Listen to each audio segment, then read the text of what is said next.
Eh bien bonjour à tous, aujourd'hui je vous retrouve pour une petite vidéo consacrée au film Solo A Star Wars Story, donc le deuxième spin-off de l'univers Star Wars produit par Disney et par Lucasfilm. Et donc j'avais envie de faire une petite vidéo de ce film parce que j'en avais pas fait pour les trois précédentes productions Disney, donc pour Le Réveil de la Force, Rogue One et Les Derniers Jedi. Donc pour vous donner mon avis rapidement sur ces trois films, en deux mots, j'ai adoré de A à Z. Voilà. Certains vont dire ah c'est le gros pigeon, il sait pas aimer les Star Wars à l'ancienne, il sait pas aimer les vrais Star Wars. Personnellement, j'aime absolument tous les épisodes de cette saga, même si j'ai un peu du mal avec l'épisode 2, mais j'ai adoré vraiment tout ce qui a été fait en film, je parle, sur cet univers, y compris les trois derniers films Disney, même les derniers Jedi que j'ai trouvé vraiment bouleversants. À ce point, j'ai même acheté un Porg, c'est vous dire. Donc du coup, j'attendais beaucoup de Solo dans un sens, mais j'en attendais pas trop non plus, parce que déjà c'est un projet qui m'intéresse pas plus que ça. Je veux dire, même si Han Solo est un personnage qui me tient à cœur, ben voir ce qu'il a fait pendant sa jeunesse, c'est pas le truc que j'aurais souhaité voir en premier comme ça dans l'un des premiers spin-offs de Star Wars. Je veux dire, je pense qu'il y a peut-être matière à faire mieux, il faut dire ce qui est, même si je suis pas du genre à dire Disney ils ont aucune idée, ils veulent juste faire du fanservice. Je pense quand même que l'univers Star Wars peut permettre de faire des spin-offs un peu plus ambitieux en fait que simplement raconter la jeunesse de personnages cultes. C'est pour ça que Rogue One m'a vraiment beaucoup plu, parce que ben, c'est des personnages complètement nouveaux, un style de film nouveau, c'était vraiment un film de guerre. Et pour Solo, bon bah, ça va être probablement peut-être plus classique et plus proche d'un nouvel espoir, je pense, quoi. Vu que ce sera situé un petit peu avant l'épisode 4, je pense qu'on va retrouver un ton pas forcément différent de ce qu'on a pu voir dans la saga jusqu'à présent. Mais bon, je vais peut-être me tromper. Donc du coup là je n'ai pas encore vu le film, on est le 20 mai, j'enregistre cette vidéo parce que j'aurai pas le temps de le faire avant d'aller au cinéma, donc du coup je vais le faire maintenant vu que j'ai 5 minutes. Et je pensais voilà, faire une petite introduction comme ça, vous dire ce que j'attends du film et vous dire comme ça ben, dans quelques jours ce que j'aurais trouvé du film à chaud et voir si ça correspond à mes attentes ou pas. Donc comme je vous l'ai dit, j'attends ben, pas un gros film, j'attends un bon film d'aventure, un bon spectacle avec comme toile de fond ben, le décor Star Wars. J'attends beaucoup des personnages secondaires, surtout parce que la bande-annonce a l'air de vachement miser sur eux, sur Lando, sur Enfys Nest, sur Driden Voss, enfin voilà les espèces de méchants, là, les Cloud Riders je crois qu'ils s'appellent, avec la méchante casquée, etc. Je dis eux, ils ont un visuel qui a l'air assez sympa, un peu Mad Max, tout ça, donc j'ai hâte de voir ce qu'ils vont en faire. Driden Voss, joué par Paul Bettany, j'ai hâte de voir aussi parce que c'est censé être le méchant si j'ai bien compris, et Paul Bettany dans le rôle du méchant, ben, c'est quelque chose que j'ai encore jamais vu, donc j'ai hâte de voir ce que ce gars que j'apprécie beaucoup va faire dans le rôle du bad guy, surtout qu'il a une espèce d'arme, on dirait je sais pas un genre de lasso laser, je sais pas comment c'est, mais bon j'ai hâte de voir ce que c'est que ça, surtout qu'il a une armure mandalorienne chez lui, donc ça pourrait être sympa de voir un petit peu ses origines, etc. Donc j'attends également 2-3 surprises peut-être façon Rogue One, du genre ben, les deux mecs de la cantina qui passent sur Jeddah, enfin ce genre de petit clin d'œil qui est pas forcément cohérent mais qui fait toujours sourire du coin de l'œil, ah tiens c'est celui-là, enfin voilà ce genre de scène qui pour certains va dire ah mais mon dieu c'est complètement incohérent, ils ont pas à être là, etc. etc. Bon voilà, moi ça me fera rire s'il y a des choses comme ça dans le film. Je m'attends à ce que Alden et Ehrenreich n'égalisent pas la performance d'Harrison Ford, naturellement, je pense que personne ne pouvait le faire, mais j'espère qu'il va être bon parce que ben, les bandes annonces ne le montrent pas beaucoup cet acteur, alors que c'est un film qui est censé être sur lui, sur son personnage, donc j'espère qu'il va être bon. Et j'espère à titre personnel qu'il y aura au moins une fois dans le film où il va balancer une réplique en pointant quelqu'un du doigt comme ça, comme le faisait Harrison Ford dans tous les épisodes de la saga. Et donc voilà, c'est un petit détail, mais je serais content s'ils le font dans le film, parce que mine de rien, ça c'est un des trucs de Han Solo. C'est quand ils sont poursuivis par l'Empire, c'est 6PO qui lui fait Capitaine Solo, vous devrez. Il dit rien, il lève juste le doigt et t'as tout compris. Donc c'est ça, j'espère qu'il y aura une scène de ce genre-là dans le film. Bon, en dehors de ça, j'espère que voilà, il y aura de bonnes batailles, de bonnes scènes d'action. Il y a une bataille qui m'intéresse tout particulièrement, qu'on voit un peu dans les bandes annonces, où bah, ça a l'air d'être du point de vue de l'Empire et façon un peu 14-18 dans la boue, la nuit, etc. Ça peut être assez intéressant, assez cool visuellement d'avoir une scène bah, du point de vue de l'Empire, puisque c'est toujours du point de vue des rebelles dans cette saga, donc ça pourrait un peu changer, on va voir ce qu'ils vont en faire. J'espère ben, voilà, voir un bon film d'aventure spatiale, tout simplement. J'attends pas plus que ça du film. Parce que si j'en attends trop, je sais que je vais être déçu, et je sais que le film, dans tous les cas, ne sera certainement pas un gros film, un gros chef-d'œuvre. S'il l'est, tant mieux. Si je ressors de là en me disant « Putain, c'est un super film », je serai vraiment le premier avis. Mais voilà, j'en attends pas énormément de ce film, mais j'attends un film qui va tout simplement me faire rêver pendant 2 heures en m'emmenant dans une galaxie que j'adore voir au cinéma. J'attends pas plus que ça. Donc voilà, donc sur ce, je vous dis à tout de suite. Enfin, pour moi, ça va être dans 3 jours. Hein, je regarde sur mon calendrier. De toute manière, hein, c'est pas dur à compter. De toute manière, hein, 23 moins 20, ça fait 3. Donc voilà, donc dans 3 jours, je serai enfin dans cette foutue salle. Donc je vais aller hiberner pendant 3 jours et je vous retrouve tout de suite pour mes impressions à chaud. Et ben voilà, je sors de la salle, les 3 jours se sont enfin écoulés, j'ai enfin vu Solo Star Wars Story et je pense que vous le voyez à ma gueule, j'ai beaucoup aimé. Voilà, je pense que celui-là il est pas forcé, voilà, je m'approche, j'ai pas un truc payé par Disney pour me faire un grand sourire si c'est ça que vous vous demandez. Et franchement, j'ai des réserves sur le film, pas mal même, mais globalement j'ai vraiment passé un excellent moment. Donc par rapport à mes attentes, et ben voilà, j'ai vu un film d'aventure spatiale dans une galaxie lointaine, très lointaine, et ben c'était bien prenant en ce qui me concerne, mais à partir d'une demi-heure seulement. La première demi-heure, elle est vraiment très très dure à encaisser, et même moi qui trouve que Les Derniers Jedi, c'est pas un film avec la patte Disney, l'esprit Disney comme certains le disent, là, pour Solo et sa première demi-heure, même moi, avec la plus grande mauvaise foi du monde, j'aurais du mal à vous soutenir que c'est pas un film avec l'esprit Disney pendant sa première demi-heure. Je préfère être cash, c'est le truc qui m'a le plus déçu dans ce film, c'est que le début, c'est vraiment un début à la Disney, quoi. C'est le petit gamin dans les faubourgs, c'est limite le début de la série Star Wars Rebelle, quoi, l'épisode pilote.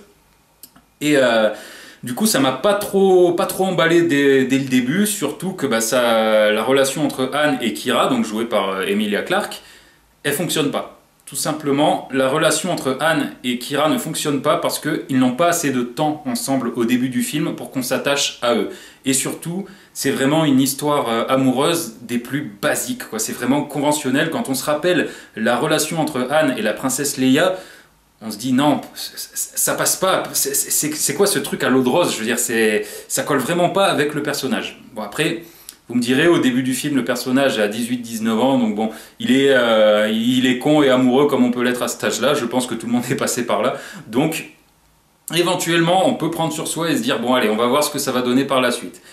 Et effectivement, une fois que le personnage prend un peu de l'importance, une fois qu'ils arrivent à monter cette espèce d'équipe avec la scène du train qui arrive assez tôt dans le film d'ailleurs par rapport à ce que je pensais que ça arriverait bien plus tard, et à partir de là, le personnage de Solo commence à s'imposer, l'acteur lui-même commence à s'imposer, à ouvrir un peu plus sa gueule pendant les discussions, pendant les dialogues, les négociations, etc. Et là, on retrouve vraiment un petit peu de ce Han Solo qu'on aime tant. Et c'est ça que j'ai bien aimé, c'est que le personnage, finalement, même si on le démystifie à mon goût un petit peu trop dans le film, il est quand même respecté. C'est ça que j'ai aimé. Bon, alors déjà, par rapport à ce que j'ai dit dans mon intro, oui, ça, il le fait tout le temps.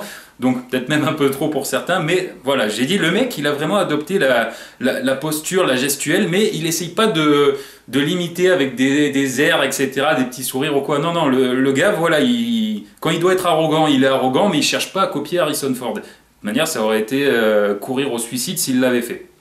Mais du coup, ça m'a vraiment convaincu. Je veux dire, ce Alden Ehrenreich, vraiment, pendant la deuxième heure, il est vraiment très bon, il devient vraiment Han Solo dans la deuxième heure, et c'est ça vraiment qui est le plus réussi du film, je trouve.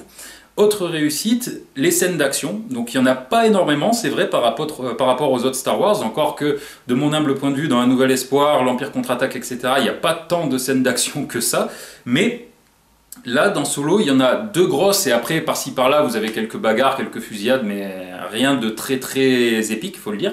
Mais les 2 grosses scènes d'action du film sont vraiment prenantes, notamment le fameux raid de Kessel qui a été teasé et reteasé et re-reteasé, qui ne m'a pas déçu vraiment. Ce sont 25 minutes dans le film qui m'ont éclaté, j'étais dedans accroché à mon fauteuil, et en plus la musique suivait parce que, et là, ça, on attaque un des points qui m'ont vraiment déçu, c'est que c'est des musiques qu'on connaît. Ce sont les thèmes des anciens films qui sont réemployés pendant cette scène et ça colle parfaitement, vraiment. J'étais là, je me suis dit ouais, ça c'est Star Wars, c'est le Star Wars que j'aime. Je m'éclate. Mais le truc c'est que musicalement, le reste du film, franchement, Rogue One déjà, c'est vrai que le premier spin-off avait une bande son pas franchement mémorable à part sur la fin. Mais là, Solo, c'est encore pire que Rogue One. Vraiment, la musique, je pourrais même pas vous fredonner le moindre air des morceaux du film. Donc ça, c'est un petit peu dommage. Donc concernant mes attentes, j'attendais beaucoup des deux méchants, donc à savoir Enfys Nest et Dryden Voss. Donc Dryden Voss, Paul Bettany, j'aime beaucoup cet acteur, il serait capable de jouer un énorme méchant, j'en suis persuadé, mais malheureusement ce sera pas pour cette fois. Lui, il est pas mauvais en soi, hein. Il joue un mec qui est assez calme, assez posé, et ça tranche avec les autres méchants de la saga qui ont toujours l'air énervés, avec un regard toujours prêt à te sauter dessus, à te trancher en deux, etc. etc. Là, ça tranche. Il n'est pas en train de tirer la gueule tout le long du film ou ce genre de choses. On se dit, bon, bah, c'est un gars qui est calme, tout ça. Mais ça passe pas, parce qu'on ne le voit pas assez longtemps. C'est ça le problème du film, d'ailleurs, c'est qu'il n'a pas de méchant vraiment marquant.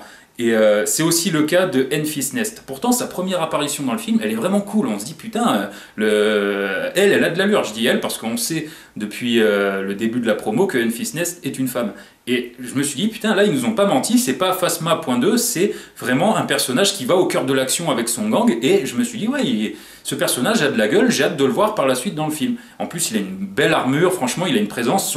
Son gang qui font un petit peu penser au taré de Mad Max Fury Road, visuellement, ça claque. Mais voilà, il désamorce un peu ça avec le scénario et j'ai été déçu. D'ailleurs, maintenant que j'y pense, on ne devrait jamais enlever son masque dans la saga Star Wars. Bref, passons. Sinon, quoi d'autre? Qu'est-ce que je peux vous dire d'autre là maintenant à chaud? J'ai tellement de trucs qui me viennent dans la tête que bah, du coup ça fait un blanc, je suis désolé là-dessus. Concernant le scénario, bah, c'est vrai que c'est un scénario un peu prévisible dans le sens où on s'attend à pas mal de moments, à sa rencontre avec Chewbacca, à la partie de cartes avec Lando Calrissian, au raid de Kessel. C'est vrai qu'on s'y attend, mais il y a quand même des surprises, notamment sur la partie de cartes. J'étais là, je me suis dit bon allez, ça va être torché en 2 minutes. Et finalement, le dénouement n'est pas celui que je croyais, donc je suis resté un peu bête. Et comme quoi, le film peut surprendre par son scénario, malgré le changement de réalisateur.